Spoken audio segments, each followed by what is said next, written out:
में हिस्सा लेने के लिए जो आधिकारिक सत्र की शुरुआत होनी है,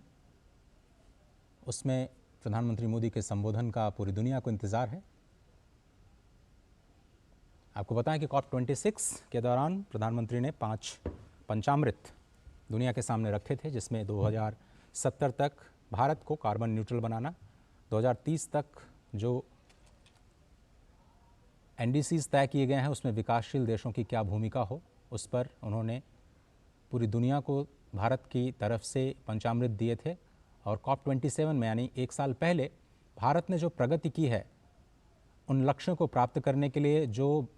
भारत को हरित ऊर्जा की दिशा में एक अग्रणी देश बनाते हैं, उनकी एक रूपरेखा दुनिया के सामने रखी गई थी। COP28 में प्रधानमंत्री मोदी के संबोधन पर सभी की निगाहें हैं और इसलिए ये और भी ज़्यादा इम्पॉर्टेंट हो जाता है क्योंकि G20 के दौरान ग्रीन डेवलपमेंट पैक्ट पर जो दुनिया के तमाम सदस्य देश G20 का हिस्सा थे, जहां पर सहमति बनाने में भारत को कामयाबी मिली, उन्हीं बातों को आगे बढ़ाते हुए इसमें स्पष्ट तौर पर यह कहा गया है कि विकासशील देशों को 5.9 ट्रिलियन डॉलर के फंड की ज़रूरत होगी अगर उनको अपने NDCs के लक्ष्यों को प्राप्त करना है। जलवायु परिवर्तन में क्लाइमेट फाइनेंस और क्लाइमेट फ्रेंडली तकनीक, ये दोनों चीज़ें बहुत ही इंपॉर्टेंट हैं जो कि विकासशील देशों के पास नहीं है। भारत ग्लोबल साउथ की अगुवाई G20 में करता नजर आया और अब बहुत मुमकिन है कि प्रधानमंत्री एक बार फिर से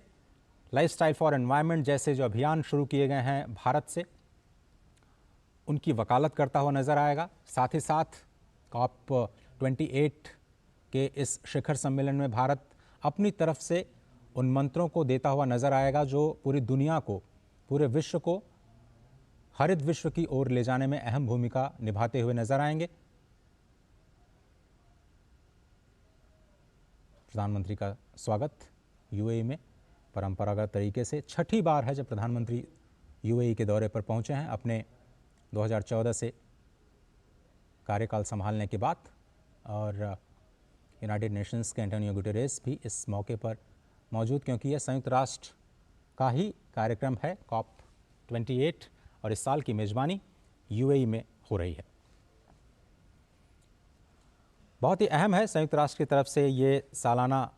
कार्यक्रम, जिसमें सभी राष्ट्रों को एक मंच प्रदान किया जाता है जलवायु परिवर्तन से संबंधित मुद्दों पर बातचीत करने के लिए, अपनी राय रखने के लिए। और एक एक करके तमाम राष्ट्राध्यक्ष पहुंच चुके हैं। आज इससे पहले लॉस एंड डैमेज फंड को मंजूरी दी गई और पहले दिन जो फैसले हुए उनको भारत ने उनका स्वागत किया था। और सभी की निगाहें इस बात पर हैं कि प्रधानमंत्री मोदी कौन से वो बड़े ऐलान या फिर बड़े मंत्र आज शिखर सम्मेलन के दौरान देते हुए